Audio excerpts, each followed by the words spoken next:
Liburan ke luar negeri gak harus mahal kok. Hari ini aku mau spill budget liburan ke Singapura dan Malaysia 9 hari untuk 2 dewasa dan 2 anak kecil. Hai guys, balik lagi di Notivi. Nah, seperti yang udah aku share sebelumnya, kemarin kita baru aja family trip 9 hari ke Singapura dan Malaysia. Jadi di sini kita mau share pengalaman kita buat kalian yang mungkin lagi plan family trip juga. Nah, di video sebelumnya kita udah share free things to do in Singapore with kids, tips and trick liburan ke Singapura sama anak, dan karena banyak juga yang nanya di IG, di komen soal budget liburan kita, jadi kita akan share di video ini. Nah, langsung aja kita cus masuk ke videonya. Mari kita mulai. Oke, aku akan bagi pengeluarannya jadi beberapa pos ya. Yang pertama tentu aja flightnya. Nah, sebelum mulai aku jelasin dulu ya. Kemarin tuh kita liburan total 9 hari dengan 2 dewasa, 1 anak usia 4 tahun dan 1 infant. Karena pas liburan kemarin anakku yang kedua tuh masih 22 bulan. Jadi 2 bulan lagi baru 2 tahun. Dan masih masuknya ke infant jadinya. Nah, 9 hari itu detailnya 4 hari 3 malam di Singapura, lalu kita nginep semalam di Johor Bahru, dan 5 hari 4 malam di Kuala Lumpur. Jadi flight kita ada 3 tuh. 3, Jakarta Singapura, Johor Bahru Kuala Lumpur, dan Kuala Lumpur Jakarta. Untuk flight Jakarta Singapura, total tiket kita tuh cuma 1,3 jutaan untuk 4 orang. Nah, sejujurnya keputusan kita untuk liburan ini termasuk mendadak karena kita lihat harga tiket ke Singapura yang murah banget ini. Nah, makanya kita akhirnya putusin beli dan liburan. Tapi kita juga nambah ekstra bagasi total 20 dan 15 kilo, jadi 35 kilo. Karena kita kan pakai AirAsia ya, jadi nggak ada bagasi. Cuma dapat carry on baggage aja 7 kilo per orang. Nah, karena kita liburan bawa 2 anak ya bun ya nggak mungkin cukup dong kita cuma bawa carry on 7 kilo kali 3 gitu kan untuk liburan segitu lama. Makanya kita beli bagasi biar sebenarnya kita tuh nggak repot juga. Jadi barang-barang tinggal kita masukin bagasi, kita carry onnya cuma tas anak, snack dan stroller aja. Jadi ini ceritanya lampu di sini mati dan power banknya di bawah, aku malas ngambil. Jadi kalau lampunya beda sedikit mohon maaf ya, anggap aja sama. Oke, kita lanjut lagi ya. Nah, bagasi itu kita kena totalnya di harga 800 ribuan, 839.38 kalau nggak salah. Nah, ini sedikit saranku ya, kalau emang kalian mau nambah bagasi AirAsia terutama ya, kalian tuh habis beli tiket langsung beli bagasinya di aplikasi AirAsia. Karena kalau deket-deket flight itu harganya lebih mahal. Kemarin tuh aku beli bagasi yang pertama 20 kilo di harga 399.000. Itu udah beli jauh-jauh hari, mungkin Hamin 3 bulan kali ya. Nah, aku tambah lagi 15 kilo di Hamin 1 dan itu kena harga 439.000. Jadi kalian bisa pertimbangkan juga kalau bawa anak dan mau nginep lama dan flight kalian gak ada bagasi gitu ya. Tapi kalau cuma 1 atau 2 hari aja tripnya, menurut aku carry on baggage masih cukup banget. Nah, selanjutnya kita masuk ke flight dari Johor Bahru ke Kuala Lumpur. Nah, kenapa sih gak langsung aja nih dari Singapura ke Kuala Lumpur gitu kan? Jadi ya, entah kenapa flight ke Singapura itu tuh murah-murah. Kalau promo under 500 juga dapat. Tapi pulangnya dari Singapura itu mahal.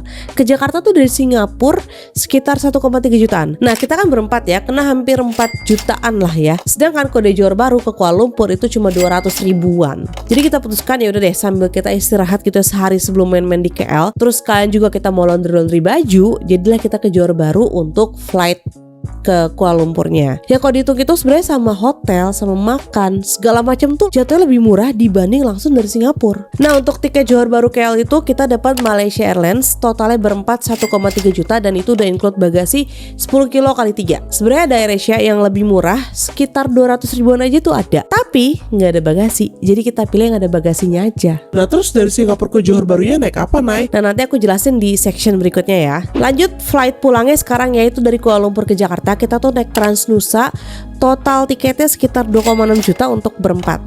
Dan itu udah include bagasi 15 kilo kali 3. Karena kan si Ade gak dapet bagasi ya, makanya dia tadi cuma dikali 3. Nah, ini fun fact atau gak penting fact, aku tuh sempet takut mau naik Transnusa karena saat itu tuh banyak banget berita-berita soal delay Transnusa yang berjam-jam. Pokoknya tiap aku lihat cerita tentang Transnusa itu gak ada cerita bagus gitu, isinya tuh komplain semua. Sampai aku tuh deg-degan karena yang aku takutin anakku tuh tantrum. Tapi alhamdulillahnya ya, terima kasih Allah, kita tuh gak delay lama banget.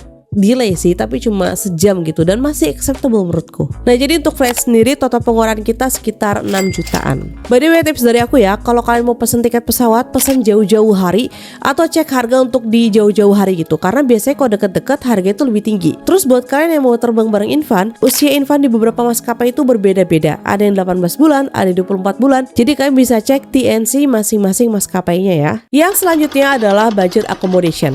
Nah sekarang masuk ke akomodasi di Singapura dulu ya. As we know, harga akomodasi di Singapura tuh emang lumayan tinggi dibanding Indo. Apalagi ditambah rupiah kita tuh yang lagi lemah kayak gini kan. Jadi emang harus pintar-pintar nyari akomodasi. Beberapa pertimbangan kita waktu nyari akomodasi kemarin, yang pertama adalah kita tuh maunya yang di Singapura nih ya, dia tuh harus deket sama transportasi umum, terutama MRT. Sebenarnya mostly hotel-hotel di Singapura tuh pasti deket sama transportasi umum, seperti MRT atau bus gitu ya. Tapi kenapa kita spesifik mau MRT? Karena kita mikirnya ya, kalau naik bus tuh susah nih kalau kita lipet-lipet stroller, misalnya si anak lagi tidur. Jadi makanya ya udah MRT aja yang pasti ada lift gitu kan. Nah terus kriteria kedua, kita tuh maunya deket ke tempat makan. Karena sekali lagi kita bawa anak kecil, nah pengennya sebelum pergi anak-anak tuh udah dalam kondisi makan. Jadi nggak repot kita di lokasi attraction tuh kita nyari-nyari makan lagi gitu. Dan kriteria terakhir yang penting gak penting sih buat aku ya, kamar mandi hotelnya tuh ada bidet atau showernya deket sama toilet. Jadi bisa tarik keran shower, bukan keran apa sih, yang tali shower itu aja gitu ya. Nah sebenarnya kan bisa aja ya kita pakai bidet portable gitu kan. Tapi entah kenapa aku tuh ngerasa kalau pakai bidet portable tuh kayak nggak puas, nggak plong gitu rasanya, nggak sih? Apa cuma aku yang ngerasa ya? Nah balik lagi, makanya kita tuh cari hotel-hotel yang sesuai kriteria kita di atas dan pastinya masuk ke budget kita ya bun ya. Lalu setelah survei sana sini termasuk, jangan lupa juga membaca review Google Maps yang terbaru terutama ya. Ketemulah kita dengan The Snooze Hotel Bugis. Kita dapat harga di 3,2 juta untuk 3 malam. Pokoknya ini hotel udah jos menurut aku ya. Kayak MRT Bugis tuh cuma 200 meter, ke halte bus tuh cuma 400 meter, ke Bugis Junction tuh cuma 600 meter, dan ke Sevel tuh cuma 700 meter. Pokoknya deket lah kemana-mana. Tapi ada tapinya nih bun, kita tuh gak ngeh kalau ada TNC di hotel tersebut itu satu room hanya untuk 2 adults dan 1 kids. Jadi karena kidsnya kita ada 2 ya, kenalah kita extra charge per malam $38. Berarti 3 malam tuh kena $114 atau sekitar 1,4 juta. Itu sejujurnya aku agak nyesek. Tapi salah kita juga karena nggak baca, ternyata di Agoda tuh udah ada tulisannya gitu loh kayak gini. Jadi 2 adults and 1 kids stay free. Nah jadi saran aku ya, sebelum order kalian bisa email atau telepon hotel terkait untuk confirm hal-hal seperti ini. Oke, itu drama di SG. Lanjut kita ke akomodasi di Johor Bahru. Jadi kita kan akhirnya memutuskan untuk nginep semalam di Johor Bahru karena flight kita ke KL tuh jam 11 pagi. Kita tuh takut ketika imigrasi di JB checkpoint itu lama karena pengalaman dulu di sana kita tuh nyangkut 3 jam untuk imigrasi. Jadi akhirnya kita decide ya udah kita nginep aja di hotel yang dekat sama bandara, dan emang kita rencana mau laundry baju-baju juga. Karena nggak mungkin ya kita bawa baju buat 10 hari, itu berat banget. Makanya kita bawa baju cuma untuk 4-5 hari dan kita laundry gitu rencananya. Nemulah kita dengan Zen's Hotel Johor Bahru. Kita tuh ambil room yang family, bisa buat 4 dewasa. Dapat harga di 495.000 aja, nggak nyampe 500.000. Nah hotel ini tuh dekat ke bandara, cuma 15 menit aja naik Grab, dan ke laundry coin yang langsung kering itu tuh cuma 1 kilometer aja. Menurutku kalau kalian ada rencana transit juga ke Johor Bahru, hotel ini oke banget. Karena depan hotel persis mall, nyari makan tinggal nyebrang. Dan aku tuh gak expect apa-apa, tapi bagus banget pelayanan di hotel ini. Plus kalau kalian gak mau nyebrang ke mall ya, di samping hotel persis tuh ada restoran Melayu gitu yang makanannya enak banget. Aku speechless. Aku tuh bener-bener mau balik ke sana cuma demi restoran itu. Balik kali ya. Lanjut sekarang ke akomodasi di Kuala Lumpur. Jadi hari pertama kita tuh langsung stay di DoubleTree by Hilton Kuala Lumpur. Ini kita kena harga di 2,4 juta semalam. Kita tuh sengaja emang pengen gitu nginep semalam di hotel yang bagus. Karena menurut kita hotel bintang 5 di Kuala Lumpur itu jauh lebih murah dibanding di Jakarta. Kalian bayangin aja, 2,4 juta udah dapat breakfast dan lunch atau dinner. Jadi kita bisa pilih salah satu dan semuanya tuh buffet. Jadi full ya, ketika kita nginep di sana kita cuma stay di hotel aja, nikmatin fasilitas. Bahkan kita nggak order makan karena udah full service. Lalu setelah kita nginep semalam di sana, hari berikutnya kita baru stay di apartemen selama 4 hari 3 malam di Skysuit dan totalnya itu cuma 1,8 juta. 2,4 semalam, 1,8 3 hari. Ya udahlah. Nah selama stay di apart barulah kita jalan-jalan di sekitar area KL. Jujur ya ini tuh bukan akomodasi pilihan pertama kita. Karena ternyata pas kita mau check in, bookingan kita tuh nggak masuk ke sistem hotel. So we have to book another hotel at that day. Jadi kita harus cari hotel ulang dan book lagi. Ini sebenarnya aku tuh sebel banget karena pilihan pertamaku tuh di Eton Residence. Mungkin kalau kalian yang tahu teman kalian yang nginep di KL dan view kolam renangnya kayak gini itu di Eton. Kayaknya itu di Eton ya. Dan ketika kita mau pesan lagi di Eton Residence itu udah full book, nggak ada. Nah lalu akhirnya kita book ulang di apartemen Skysuit. Menurutku ini juga termasuk oke. Dia tuh 2 bedroom dapatnya dan bisa untuk 5 orang. Jadi sebenarnya kalau seorangan cuma 100 ribuan loh seorang per malam. Nah fasilitas di kamar tuh cukup lengkap. Ada laundry juga, cuma bukan yang ada dryernya ya. Ada microwave, kompor, pokoknya standar apartemen lah. Ke KLCC Park termasuk deket juga menurutku. Tapi kalau mau berenang atau nge-gym di apart ini tuh kena charge lagi guys. Jadi bisa jadi bahan pertimbangan kalian ya. Nah by the way semua hotel yang aku nginepin kalau sempat bakal aku bikinin review juga ya. Jadi kalian jangan lupa subscribe. Oke? Jadi ya total untuk akomodasi sekitar 9,4 juta. Nah sebelum lanjut ke budget yang berikutnya, aku tuh mau kasih tips buat kalian yang mau beli hotel biar dapat good deal dan gak merasa di scam gitu ya. Yang pertama, selalu compare harga. Aku tuh selalu cek harga di beberapa OTA untuk dapetin harga yang paling murah. Dan pengalamanku yang sering murah itu di Agoda atau Booking.com. By the way, OTA itu online travel agent kayak Traveloka, Tiket, Agoda, Booking, Trip, whatever it is, pokoknya semacam itu ya. Selanjutnya, kalau kalian udah tahu hotelnya gitu ya, jangan langsung di book. Kalian lihat reviewnya di Google Maps, sort dari yang paling baru. Karena foto bisa menipu, tapi review jujur orang jarang menipu. Nah di Google Maps kalian juga bisa cek jaraknya ke transport umum atau ke restoran atau kemana lah yang mau kalian cek, kalian bisa lihat di sana. Nah tips terakhir, kalau kalian udah yakin terus beli, setelah berhasil book lewat OTA manapun pilihan kalian ya, jangan lupa confirm lagi ke hotel. Aku tuh udah 2 kali kena kayak gini di 2 OTA berbeda dan aku tuh sebel banget. Karena entah kenapa ya bookingan kita tuh nggak masuk ke sistem hotelnya. Mungkin juga karena hotel ini kan dia naruh properti mereka tuh di beberapa aplikasi ya. Jadi mungkin entah belum kesync datanya. Tapi apa sih kita sebagai customer ya kalau nggak ngeh, jadinya di hari H kita harus booking ulang. Iya kalau hotel masih ada. Kalau nggak kan kita harus cari di tempat lain lagi yang harganya pasti kalau di hari H pasti lebih tinggi dong. Dan kalau di tempat lain kan berarti ada kemungkinan kita akan merubah itinerary kita karena jaraknya berubah dan lain sebagainya. Oh my god, this is so much. Nah itu tadi tips dari aku. Kalau kalian ada tips lagi atau saran lagi boleh komen di bawah juga ya. Lanjut ke budget transportation. Oke, jadi selama di Singapura kita tuh kemana-mana naik transport umum.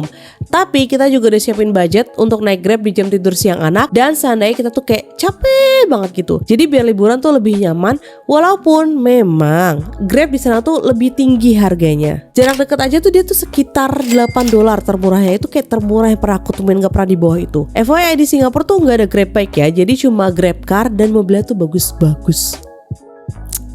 Cakep, drivernya ramah, gak cerewet dan gak ada drama minta tip drivernya. Even ya misalnya kita bayar cash, mereka tuh bakal ngembaliin exact sampai sen-sennya. Nah sedikit tips dari aku ya, kita tuh kalau naik Grab car selalu bayar cash. Walaupun dari aplikasi Grab sendiri kita tuh bisa bayar pakai card, tapi kenapa kita pilih pakai cash? Karena kalau di card itu kita kena currency exchange rate di hari itu dan biasanya tuh lebih tinggi. Nah makanya kita prefer cash yang emang udah kita tuker jauh-jauh hari gitu, jadi rate-nya lebih murah. Nah untuk transport umumnya kita beli EasyLink yang kayak gini ya. Harga kartu itu di $10, udah include saldo $5 di dalamnya. Kita bisa top up di stasiun, ada mesinnya, kita tinggal masukin uang cash aja. Nah EasyLink ini bisa dipakai di mana aja, di Sevel, di tempat-tempat makan. Bisa bayar pakai EasyLink juga. Dan menurutku daripada bayar pakai kartu atau cash yang mana kita jadi megang receh-receh gitu ya, mending beli EasyLink dan dia tuh juga berlaku 5 tahun kartunya. Nah kenapa aku mengencourage untuk beli EasyLink? Karena aku tuh punya pengalaman pas solo trip sebelumnya, kartu kreditku tuh sempat keblokir karena terlalu banyak pakai tap contactless. Makanya yang tips sekarang akhirnya kita putusin beli EasyLink aja nih. Kita beli 2. Nah by the way untuk anak kalian, mereka tuh bisa bikin kartu sakti ini. Nih ya, terbalik. Ini namanya Child Concession Card. Dengan kartu ini anak tuh bisa gratis pakai semua transportasi umum di Singapura sampai mereka usia 7 tahun. Nah, cara bikinnya tuh gampang banget. Abis kalian landing di Changi Airport, kalian tuh bisa langsung ke MRT Changi Station di T2 ya. Di T3 tuh nggak bisa soalnya. Nah, kalau udah sampai di MRT Changi T2, kalian langsung ke booth ini yang ada tulisan STP juga dan bilang kalian mau bikin Child Concession Card dan kasih paspor anak. Nah, kalau udah jadi kartunya bisa langsung dipakai dan anakku tuh seneng banget karena merasa punya kartu sendiri gitu ya. Oh ya, kartu ini nggak boleh hilang ya. Misalnya hilang tuh untuk pembuatan berikutnya bakal kena biaya lagi, jadi nggak gratis. Nah, tapi to be noted ya, yang bisa bikin tuh anak usia 3 tahun ke atas. Jadi ada kayak tinggi minimalnya gitulah. Di bawah itu free juga, tinggal digendong aja anaknya pas masuk. Nah, di booth yang sama ini kalian juga bisa beli kartu EasyLink atau Singapore Tourist Pass. Nah, oke, jadi total untuk transport kita di Singapura itu 2,3 juta. Itu udah include top up EasyLink, main sepeda dan Grab sama di sana. Tapi kalau kalian full pakai transport umum, harusnya sih lebih murah ya. Karena kita Grab aja tuh hampir 1 juta sendiri. Lanjut budget di Johor dan KL. Nah, dari Singapura ke Johor Bahru kita tuh naik KTM Tebrau namanya guys. Nah, ini tuh kereta cepat cuma 5 menit aja naiknya dan harganya di 16,6 ringgit per orang.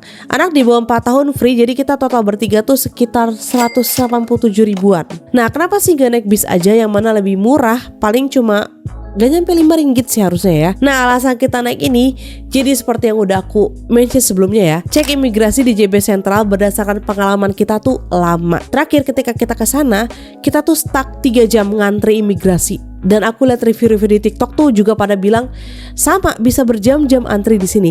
Sedangkan kita bawa 2 anak yang gak bisa diem. Jadi daripada anak yang ngereok karena bosen nunggu kelamaan, akhirnya kita putusin naik kereta aja yang cuma 5 menit dan dia punya jalur imigrasi sendiri. Jadi gak gabung sama imigrasi umum yang bis atau yang bawa mobil gitu. Nah, lalu di Malaysia kita tuh juga full naik Grab kemana-mana. Karena harga Grab di sana tuh nggak begitu mahal, kecuali pas peak hour gitu ya, itu bisa naik hampir 4 kali lipat gitu. Mirip-mirip sebenarnya sama di sini ya. Dan kebetulan beberapa destinasi tuh deket dari apart kita, jadi jalan juga bisa gitu loh. Apalagi kita udah terlatih ya jalan jauh di Singapura kan. Nah, untuk total pengeluaran transport selama di Malaysia itu cuma 900 ribu saja, sudah include kereta yang tadi 180 ribuan itu ya. Murah kan? Nah, jadi total transport kita selama trip kemarin tuh di angka 3,2 jutaan aja. Lalu kita masuk ke budget berikutnya, attraction. Selama trip kita kemarin, kita tuh cuma pergi ke 3 attraction berbayar. Dan rata-rata tuh attraction di sana anak-anak under 3 tahun tuh free entry. Jadi kita cuma beli tiket untuk 2 adults dan 1 child. Attraction pertama kita di Singapura adalah Jewel Canopy Park yang harganya untuk 2 dewasa dan 1 anak adalah 221 ribu atau sekitar 70 ribuan per orang. Dan kita belinya di trip.com. Nah, kalau harga di websitenya dan on the spot itu di $8, jadi sekitar 100 ribuan aja. Nah, tiket yang tadi kita beli itu cuma untuk entry tiket aja, karena dalam Canopy Parknya tuh ada wahana-wahana lagi kayak bouncing net, hedge maze, Canopy Bridge, walking net, mirror maze, dan lain-lain. Ada yang berbayar lagi dan ada juga yang udah include entry tiket yang tadi kita beli. Untuk wahana lain yang berbayar itu ada batas tinggi minimum, jadi saranku kalau kalian tertarik main kesini ya, riset dulu minimum tingginya berapa biar anak tuh nggak sedih kalau nggak boleh masuk gitu. Attraction berikutnya masih di Singapura juga, itu di Sea Aquarium di Resort World Sentosa. Untuk tiket masuknya tuh 44 SGD untuk dewasa dan 33 SGD untuk anak kecil. Tapi anak under 3 tahun free entry. Cuma kemarin tuh kita untungnya dapat promo bundle tiket, jadi cuma 60 SGD untuk 2 adults. Jadi total beli tiketnya tuh dapat di harga 93 SGD atau sekitar 1.170 ribuan gitulah ya. Nah, ini kita beli langsung di webnya mereka, yaitu ini rwsentosa.com. Nah, sedikit tips dari aku ya, kalian tuh bisa follow IG mereka, ini IG-nya, dan pantau promonya karena kadang mereka tuh ada promo buy one get one. Cuma kemarin kebetulan kita tuh udah nunggu promo buy one get one tapi nggak ada. Jadi dapat promo 60 SGD for 2 adults. Tapi tetap good deal lah ya. Dan menurutku dengan harga segini itu worth it banget. Kan boleh kesini bawa anak-anak, boleh banget menurut aku. Nah, mungkin ada yang mempertanyakan juga ya, kok nggak ke USS, Nay? Jadi kita tuh mutusin nggak kesana dulu karena anak aku kan masih kecil ya, di bawah 4 tahun. Dan terakhir kesana kita tuh ngerasa nggak banyak wahana untuk bocil-bocil kayak anak-anakku. Jadi daripada sayang, kita tuh cuma foto aja di bawah dunia ini yang gratis. Dan mungkin next ya kalau anak udah gedean baru kita ajak ke sini kali ya. Oh ya, sebelum lupa, ini tuh penting nggak penting ya. Di wilayah Sentosa Island dia tuh nggak ada free water refill. Jadi kalau mau beli itu sebenarnya bisa di Sevel, tapi mahal banget. Kemarin tuh aku beli 600 ml di $4,5 di sana. Jadi saranku mending kalian tuh bawa dari hotel atau beli di luar aja air mineralnya. Karena kalau di Sevel itu kayak air mineral mungkin $2,5 atau bahkan yang di vending machine tuh ada yang kayak cuma $1 gitu lah air mineralnya. Ini FYI aja, biar gak rugi kayak kita. Oke, lanjut ke attraction berbayar yang terakhir, itu di Kuala Lumpur, yaitu kita ke Petroscience. Nah, untuk Petroscience kita tuh belinya on the spot. So waktu itu itinerary kita di KL tuh gak padat banget, jadi emang fleksibel, santai gitu ya. Makanya kita mikir ya udahlah, kita beli langsung aja karena kita belum fix mau kemana-mana. Jadi pengennya di KL tuh cuma udah main-main aja santai. Dan untuk tiketnya lagi-lagi anak under 3 tahun masih free. Jadi kita cuma beli untuk 2 dewasa yang per orangnya Rp35 dan satu anak Rp20. Jadi total itu Rp90 atau sekitar 350 ribuan. Ini waktu itu kita bayar pakai credit card dan itu rate-nya tinggi ya. Lagi lemah rupiah. Dan menurutku Petroscience ini amat sangat worth it karena di dalamnya tuh luas banget, banyak area yang bisa dieksplor dan dingin, full AC. Tapi kalau kita keluar udah nggak bisa masuk lagi, jadi kayak bukan day entry tapi one time entry aja tiketnya. Jadi kalau kalian mau puas-puasin seharian di dalam tuh bisa, jangan keluar-keluar aja. Tapi di dalamnya ada tempat makan kok, ada kantin, ada yang jualan jajan-jajanan, jadi ya bisa juga makan dalam aja. Nah, tips dari aku ya, kalau mau beli tiket kayak gini ya, pertama tuh kan harus compare harga dengan semua OTA. Ya, Traveloka, tiket Agoda Trip, apalah itu. Kalian compare semuanya dan jangan lupa follow IG masing-masing attractionnya supaya tahu promonya lagi berlangsung apa. Terus saran dari aku, kalau emang ternyata belum fix banget gitu ya kalian mau ke sana itinerary-nya, mending beli OTS saja. Karena beli di hari yang sama pun juga bisa kok kalian beli dari travel atau tiket gitu juga bisa. Jadi aman sebenarnya. Tapi kalau misal itinerary kalian tuh udah fix banget gitu ya, dan kalian dapat good deal, dapat diskon, ya why not beli jauh-jauh hari. Oh ya, satu lagi ini penting banget, perhatiin closing date-nya. Biasanya attraction tuh ada 1 hari yang dia tuh full tutup untuk maintenance. Nah itu dicari tahu juga, jangan sampai udah beli tiket ternyata pas sampai ke sana tutup attractionnya. Nah gimana cari taunya? Nah itu kalian bisa follow IG-nya, tanya di sana, atau biasanya ada website juga sih untuk ngeliat. Jadi kan bisa cari tahu di situ. Nah udah sih, itu 3 doang ya attraction berbayar yang kita kunjungin. Totalnya cuma 2 jutaan aja jadinya. Sisanya itu kita free entry guys. Dan itinerary kita tuh sangat amat kids friendly tentunya ya. Yang mau aku share soal itinerary kita di trip kemarin, komen di bawah ya. Lanjut, budget berikutnya ada food. Nah ini tuh budgetnya pasti sangat beragam, tergantung berapa jumlah orang dan jenis makanan yang dipesan. Jadi selama di Singapura kita tuh makan termasuk jajan, ngemil dan lain sebagainya habis di sekitar 2,3 juta untuk selama kurang lebih 4 harian lah ya. Menurut aku ini murah karena rata-rata kalau kita makan di food court itu per porsi sekitar $10 lah. Dan kita biasanya pesan 3 porsi karena anak aku ini 1 porsi berdua gitu makannya ya. Nah tiap sarapan kita tuh belinya di Sevel dekat hotel, itu habis gak nyampe $15, udah bisa makan sekeluarga. Murah sekali kan. Dan untuk minum kita tuh banyak refill di luar, jadi hampir gak pernah kita beli air mineral di Singapura. Kayak beli tuh cuma 2 kali deh, yang pas di Sentosa Island tadi, itu juga karena nggak ada water refill di sana. Dan sedikit info ya, di sana tuh nggak ada nasi putih yang kayak kita di Indo gitu loh, jadi agak susah nyarinya yang kayak gitu. Even di McD atau KFC itu dia tuh pakai chicken rice, jadi bukan nasi putih polos. Dan ada titik di mana anakku tuh nggak mau makan chicken rice, dia tuh pengennya nasi putih. Untungnya hotel kita tuh deket Bugis Junction ya, dan kita nemu nasi putih di Yoshinoya. Jadi bener-bener cuma beli nasi putih buat anak-anak. Ini intermezzo dikit aja, misal nanti kali-kali anak kalian juga gini gitu case-nya ya. Nah lanjut, budget makan di Johor Bahru pas transit itu kayak cuma 150 ribuan deh untuk dinner sama breakfast. Murah kan? Dan untuk di KL budget makan, jajan dan lain-lain sebagai itu habis sekitar 2 jutaan. Karena di KL tuh aku 5 hari 4 malam, tapi ada 1 hari yang udah full service dari hotel, jadi kita gak beli makan apa-apa. Dan emang di KL tuh kita lebih banyak jajan street food gitu. Jajan mulu. Menurutku ini masih murah juga budgetnya karena kita menjajannya nggak sebanyak itu guys. Dan saran dari aku ya, kalau kalian kesini please banget cobain makan di Oriental Kopi karena suamiku tuh nagih banget sampai bolak-balik makan di sini-sini lagi. Dan cobain juga tea life-nya. Ini mungkin karena aku pecinta coklat ya, aku tuh jauh lebih suka Tea Life dibanding Cagi. Kalau kalian lidahnya suka coklat kan harus coba. Nah udah sih, harusnya itu doang. Jadi total makan tuh sekitar 4,4 jutaan. Lanjut, oleh-oleh dan belanja. Ini mah tergantung apa yang dibeli, jadi budget bisa masing-masing. Kalau kita kemarin di Singapura tuh kita cuma beli tempelan kulkas sama gantungan kunci.